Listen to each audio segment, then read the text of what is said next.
మాతృదేవో భవ, పితృదేవో భవ, ఆచార్య దేవో భవ.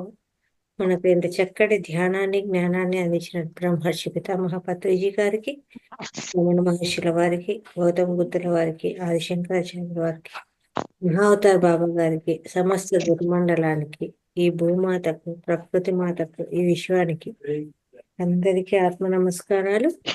అలాగే మనకు ఈ చక్కటి ధ్యాన శిక్షణ ఇచ్చినటువంటి రంగనాథ్ సార్ గారికి ఆత్మ నమస్కారాలండి. మహావతార్ ఫౌండేషన్ లో 14వ బ్యాచ్ అందరికి క్లాస్ కు స్వాగతం. ముందుగా ఈరోజు సమగ్ర జీవన శైలిలో అగ్నిహోత్ర గురించి తెలుసుకుందాము. ఆ అగ్నిహోత్ర ఎలా వాడాలి, ఏంటి దాని విశేషాలు ఈరోజు సుజిత గారు చెప్తారండి. నమస్తే మేడం.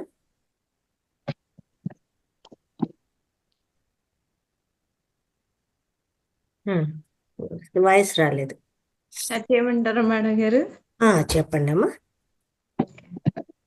అందరికీ కూడా ఆత్మ ప్రణామాలు తెలియజేసుకుంటున్నానండి. అలాగే శ్రీ గురుభ్యో నమః. అలాగే బ్రహ్మర్షి పితామహ పత్రిజీ గారికి కూడా ఆత్మ ప్రణామాలు, శతకోటి వందనాలు, ధన్యవాదాలు.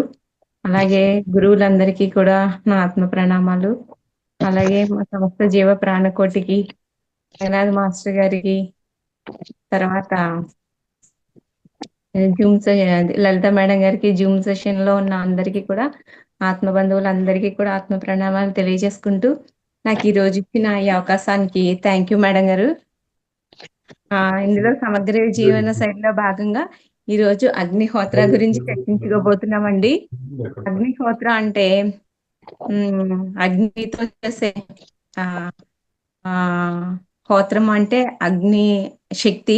అగ్ని అంటే శక్తి, హోత్ర అనేది దాంట్లో చేసే ఒక యజ్ఞం లాంటిది.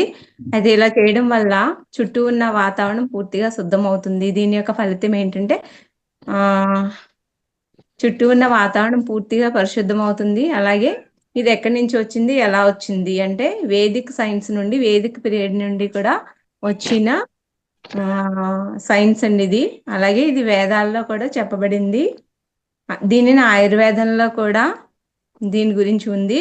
అలాగే అగ్నిహోత్ర చేస్తే మనకి ఒకసారి చేయగానే దాని ఫలితం చాలా బాగా ఉంటుంది. ఎలా అంటే చిన్న అగ్నిహోత్ర చేస్తేనే చాలా ఎక్కువ ఫలితము. ఎలా అంటే టన్నుల కొద్ది ఆక్సిజన్ రిలీజ్ అవుతుంది. ఇది మన దేశంలోనే ఉదయించింది, మన భారతదేశం నుండే మొదలైంది. అయితే మన దేశంలో కంటే ఎక్కువగా ప్రాచుర్యమైన ఆస్ట్రేలియా దేశంలో దీన్ని ఎక్కువగా చేస్తున్నారండి. అలాగే దీనికి ఒక కిట్ ఉంది. అలాగే రంగనాథ మాస్టర్ గారు చెప్పిన కిట్ కూడా ఇస్తామని చెప్పారు. ఇందులో కిట్ గురించి ఒక చిన్న అగ్నిహోత్ర కిట్ అని ఉంటుందని, దాంట్లో కావాల్సినవి ఏమేమి కావాలంటే మహావతార ఫౌండేషన్లో ఈ కిట్ అంతా దొరుకుతుందని సార్ ద్వారా తెలియజేశారు. అయితే ఎలా చేయాలి అన్న వీడియోలు కూడా సారు ఉన్నాయని చెప్పబడడం జరిగింది. అయితే దీనికి ఒక పాత్ర తీసుకొని ఆ పాత్రలో ఎలా అంటే పిరమిడ్ షేప్ ఉన్న పాత్ర, అడుగున పిరమిడ్ని బోర్లిస్తే ఎలా వస్తుందో ఆ షేప్లో ఉన్న పాత్ర తీసుకొని, ఒక రాగి పాత్ర తీసుకొని, కుండలా ఉంటుంది. అలాగే ఒక దాంట్లో రైస్ వేసుకోవడానికి ఒక పళ్ళెం లాంటిది తీసుకొని, ఒక చిన్న పాత్ర, తర్వాత మనం నెయ్యి వడ్డించడానికి ఒక వడ్డని లాంటి వడ్డించడానికి ఒక పాత్ర. అలాగే ఇందులోకి ఏమేమి కావాలి అగ్నిహోత్ర, ఇవేమో మనకు కావాల్సిన పాత్రలు.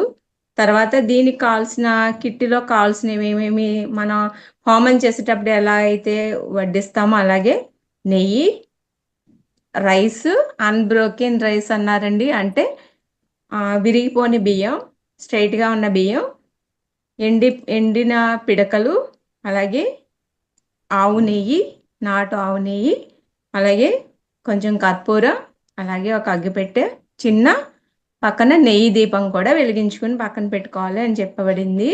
అలాగే దీన్ని తయారు ఎలాగ ప్రొసీజర్ ఎలా చేయాలి అంటే, పాత్రల్లో పెద్ద పాత్ర తీసుకున్నాం కదండి, బౌల్ లాంటి పాత్ర, దాంట్లో ఒక ఎండిన ఒక పిడక తీసుకొని దాన్ని రెండుగా చేసి, ఒకటి అడ్డంగా ఒకటి నిలువుగా పేర్చి అలాగా పాత్ర పైదాకా పేర్చుకుంటూ వెళ్ళి నిండుగా పేర్చిన తర్వాత చివరగా పెట్టబడిన ఒక పిడకను నెయ్యిలో అద్ది నెయ్యితో అద్ది పైన ఉంచాలండి. అప్పుడు కొంచెం మనం కాల్స్తే కొంచెం కర్పూరం కూడా ఉంచుకొని మనం వెలిగిస్తే అప్పుడు అది నెమ్మదిగా అగ్ని స్టార్ట్ అయ్యి కాలుతూ ఉంటుంది. కావాలంటే కొంచెం కొంచెం నెయ్యి వడ్డించుకోవచ్చు దాన్ని వెలిగించుకోవడానికి. అయితే ఇదంతా అర్థమైంది కదండి, ఎలా పాత్రలు ఏం తీసుకోవాలి, ఏం కావాలి పదార్థాలు. అయితే ఎప్పుడు చేయాలి? ఉదయం లేదా సాయంత్రం, అంటే సూర్యోదయానికి ముందుగానే మనం రెడీ చేసుకుని పెట్టుకొని ఉంచుకోవాలి. అప్పుడు సూర్యోదయం సమయానికి బీజాలు మంత్రాలు పలుకుతాము, అప్పుడు వడ్డించుకుంటాము. 2 బీజాలు పలికిన తర్వాత మంత్రం చెప్పుకున్న తర్వాత మళ్ళీ సూర్యాస్తమానికి ఇంకొక మంత్రం ఉంటుంది. అంటే ఉదయం ఒక మంత్రము, సాయంత్రం ఒక మంత్రము, 2 బీజ మంత్రాలు ఉంటాయి.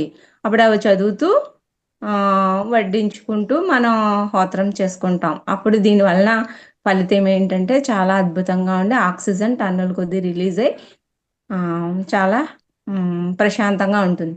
అలాగే దీని ఫలితం ఏమిటి, ఎందుకు చేయాలి అంటే దీనివల్ల వచ్చే ఫలితాలు ఏంటంటే బ్రెయిన్లో సెల్స్ అన్నీ కూడా ఎనర్జెటిక్గా తయారు చేస్తుంది అని, మంచి పాజిటివ్ ఎనర్జీ వస్తుంది. అలాగే స్కిన్ ప్రాబ్లమ్స్ ఏమన్నా ఉంటే, ఎలర్జీస్ ఉంటే అన్నీ కూడా పోతాయి. ఆ హోత్రం చేసిన పక్కన వచ్చిన ఆ రిలీజ్ అయిన ఆక్సిజన్ వల్ల స్కిన్ ఎలర్జీస్ అన్నీ కూడా పోతాయి. అలాగే స్కిన్ నరిష్గా ఉంటుంది. అలాగే బ్లడ్ మనం పీల్చడం వల్ల బ్లడ్ ప్యూరిఫికేషన్ కూడా చేస్తుంది. ఆ తర్వాత అసలు ఈ భోపాల్ గ్యాస్ ఎలా వచ్చిందంటే అని మధ్యప్రదేశ్ అనే రాష్ట్రంలో ఒకసారి 1984లో ఒక విషవాయువు ఒక ఫ్యాక్టరీ కర్మాగారం నుంచి రిలీజ్ అయిందండి. అది మిథైల్ సైనైట్ అని అది ఒక విషవాయువు రిలీజ్ అయింది. అక్కడ వాటర్లో కలవడం వల్ల అది గ్యాస్ రాత్రి డిసెంబర్ నెలలో 2-3 తేదీలలో అది రిలీజ్ అయిందండి. అది రిలీజ్ అవడం వల్ల అక్కడ ఉన్న ప్రజలంతా కూడా మొత్తం అది పీల్చుకొని చనిపోయారు అనమాట. అప్పుడు ఇందులో ఒక ఫ్యామిలీ మాత్రం సేఫ్గా ఉండబడింది. ఎందుకని అని వాళ్ళు తెలుసుకోగలిగారు ఏమిటంటే, వాళ్ళు డైలీ ఎప్పుడూ కూడా ఈ అగ్నిహోత్ర చేస్తూ ఉంటారు. చేసినప్పుడు వాళ్ళు ఒకరోజు తెల్లవారుజామున ఈ అగ్నిహోత్ర డైలీ మామూలు చేసినట్టే చేసుకోవడం వల్ల ఈ విషపు వాయువు ఏదైతే ఉందో అదంతా రిలీజ్ బయటికి వెళ్ళిపోయి ఈ ఆక్సిజన్ రిలీజ్ అయ్యి ఈ విషవాయువుని వాళ్ళకి చేరకుండా ఈ ఆక్సిజన్ పీల్చడం వల్ల వీళ్ళు అందరూ కూడా బ్రతికారు. అందుకని వీళ్ళు చేసుకోవడం వల్ల వాళ్ళు సేవ్ అవ్వగలిగారు అని తెలుసుకోగలిగారు. అప్పట్లో ఇది న్యూస్ సెన్సేషనల్ న్యూస్ అయిందటండి. ఈ అగ్నిహోత్ర వల్లనే అని వాళ్ళు తెలుసుకోగలిగారు. కాబట్టి ఇది ఎవరు చేసుకుంటారు, ఎవరు ఎలాంటి వాళ్ళు చేసుకోవాలి, ఇది చేయడానికి దీనికి ఆచారాలు పద్ధతులు అని ఏమీ లేకుండా అందరూ చేసుకోవచ్చు.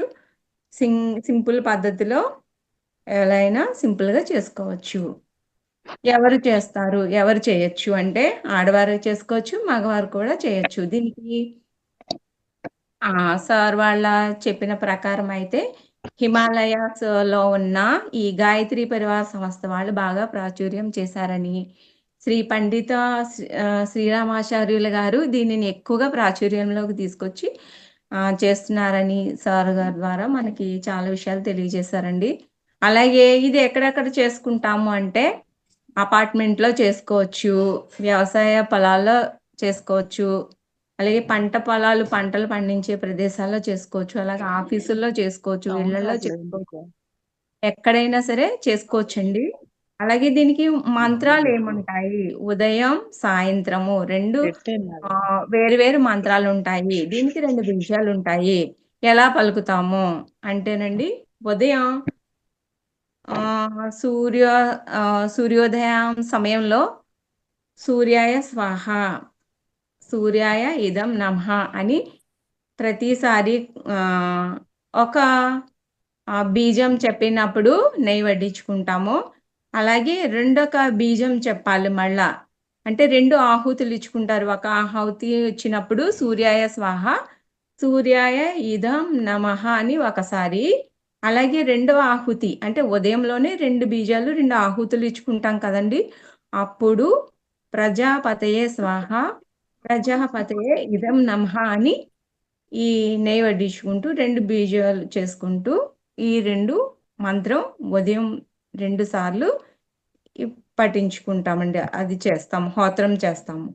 అలాగే సాయంత్రం మళ్ళీ ఏం పలకాలి అంటే మొదటి ఆహుతి ఇచ్చినప్పుడు ఆగ్నేయ స్వాహ ఆగ్నేయం ఇదం నమః అని ఒక బీజం పలుకుతాము, మంత్రం పలుకుతాము.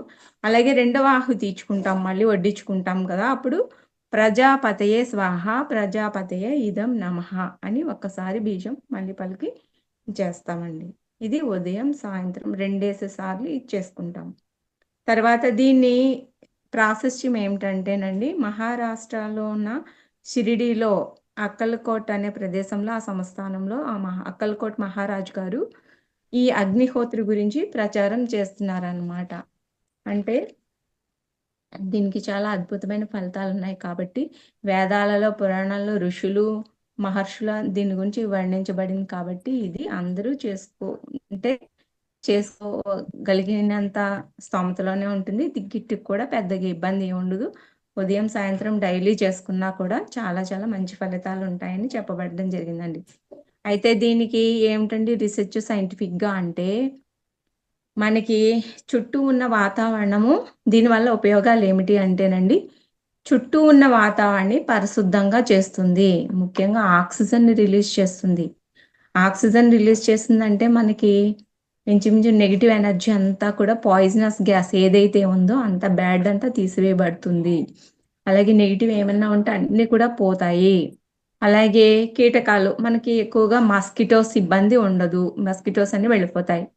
అలాగే విష కీటకాలు ఏమైనా ఉన్నా కూడా విష కీటకాలు కూడా హరించబడతాయి. అలాగే ఈ అగ్నిహోత్ర పంట పొలాల్లో చేసుకోవడం వల్ల పంటలను రక్షిస్తుంది. అక్కడ పంటలు బాగా చీడపీడలు ఏమన్నా ఉంటే తొలగించబడతాయి. అలాగే అగ్నిహోత్ర బూడిదని మనం నీటిలో వేసుకుంటే మనం ప్యూరిఫైయింగ్ చేస్తుంది. ఆల్కలైన్ వాటర్ మాదిరిగా మనం ప్యూరిఫై అయిపోయి చక్కగా మనం తాగొచ్చు. అలాగే దీనికి రీజన్ ఏంటంటే అండి, ఇది ఇలా చేయడం వల్ల దీన్ని టెస్ట్గా కూడా చేయబడింది. ఆల్కలైన్గా మారినట్టుగా ప్యూరిఫై చేయింది అనడానికి టెస్టింగ్ కూడా చేయబడింది. అలాగే నీళ్ళల్లో కలిపి పంట పొలాలకి వేస్తే అది అక్కడ ఎరువుగా కూడా మారుతుంది. అలాగే జ్వరం ఏమన్నా ఉంటే చిన్నపిల్లలకు కానీ ఈ చిటికెడు కొంచెం కలిపి వాటర్లు ఇస్తే ఆ బూడిద కూడా ఉపయోగమే అన్నమాట. అగ్నిహోత్రలో వచ్చిన పిడకల ద్వారా వచ్చిన బూడిద కూడా మనకు ఉపయోగం అని చెప్పబడిందండి. అదేంటంటే పిల్లల జ్వరాలు, విష జ్వరాలు కానీ గాయాలు కానీ ఇవన్నీ కూడా మానిపోతాయి. అలాగే మనకి బాబా గారు ఇచ్చే షిరిడి సాయి గారు ఇచ్చే విభూదిలో పట్టణంలో ఇచ్చినట్టుగా ఆయన మహిమలు ఉన్నాయి. అంటే నోట్లో బూడిద వేసుకుంటే ఫీవర్లు తగ్గుతాయని బాబా గారు చాలా అన్నిటికీ కూడా ఆయన ప్రసాదంగా ఇస్తారు కదండి. అలాగే ఇది కూడా దీంట్లో ఎక్కువగా ఔషధ గుణాలు ఉన్నాయని చెప్పబడిందండి. అంతే మేడం. థ్యాంక్ యూ మేడం, చాలా చక్కగా వివరించారు అగ్నిహోత్ర గురించి. ఈ అగ్నిహోత్ర అనేదాన్ని ప్రతి ఒక్కరు కూడా తీసుకొనేసి ఇంట్లో చేయొచ్చండి. ఇది ఏ నియమాలు ఏం లేదు. దేవుని పూజా మందిరంలో కానీ హాల్లో కానీ ఇల్లంతా కూడా అది స్ప్రెడ్ అయ్యేలాగా ఎక్కడైనా మీ వసతి ఏమంటే మళ్ళీ చేసేసాక తీసి పక్కన జాగ్రత్తగా పెట్టాలి. ఏమన్నా పిల్లలు ఉంటే దాన్ని తాకే ప్రమాదం ఉంది కాబట్టి ఆవు పిడకనే కొంచెం ఆవు పిడక వేయడం, ఒకసారి మంత్రం చెప్పినప్పుడు కొంచెం బియ్యపు గింజలు దాంట్లో వేయడం, మళ్ళా మంత్రం చెప్పినప్పుడు కొంచెం అట్లా 2 సార్లు బియ్యపు గింజలు వేసేది అంతే ఉంటుంది. ఆ తర్వాత వెలిగించినప్పుడు నెయ్యితో వేయడం, ఆవు నెయ్యి, ఆవు పిడకలు, నాటి ఆవు పిడకలు, ఇంతేనండి దీనికి. కానీ దీనివల్ల ఎన్ని ఉపయోగాలు ఉన్నాయో చూడండి. ఇంట్లో అంతా కూడా పాజిటివ్ ఎనర్జీ నిండిపోతుంది. అంతా ఆక్సిజన్ అనేది ఇప్పుడు మనకు పొల్యూషన్ కదా, ఎక్కడ చూసినా కానీ ఆ పొల్యూషన్ నుంచి బయటపడగలుగుతాము. చాలా అంటే చాలా మంచి ఉపయోగాలు ఉన్నాయి. ప్రతి ఒక్కరు కూడా ఈ కిట్టు ఇప్పుడు ధ్యాన మహాయజ్ఞాలు జరుగుతుంటాయి, పిరమిడ్ కేంద్రాల్లో ప్రతి చోట అవైలబుల్ దొరుకుతాయి. కాబట్టి దాన్ని ఉపయోగించుకొని అందరూ కూడా మంచి ఎనర్జీస్ పొందాలని కోరుతున్నాం. థ్యాంక్ యూ మేడం, చాలా మంచిగా సమగ్ర జీవన శైలి చెప్పారు. Thank you very much. కూడా థ్యాంక్ యూ మేడం గారు, రంగనాథ్ మాస్టర్ గారికి, అందరికీ కూడా ఇందులో ఉన్న మన ఆత్మ బంధువులందరికీ కూడా సెషన్లో ఉన్న వాళ్ళకి అందరికీ ధన్యవాదాలు madam. Thank you so much.